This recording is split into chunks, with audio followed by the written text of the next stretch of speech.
Hi, you might have just paired up your siren to Iris, and you might have noticed that the siren isn't going off when it's triggered, so there's a good chance that you still need to do some additional configuration. So to start off, make sure you go to the alarm section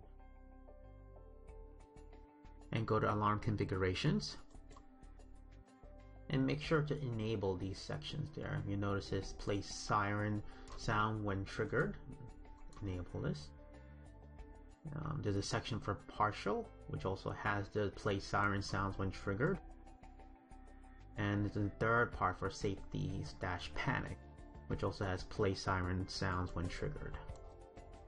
And just hit save. That's it.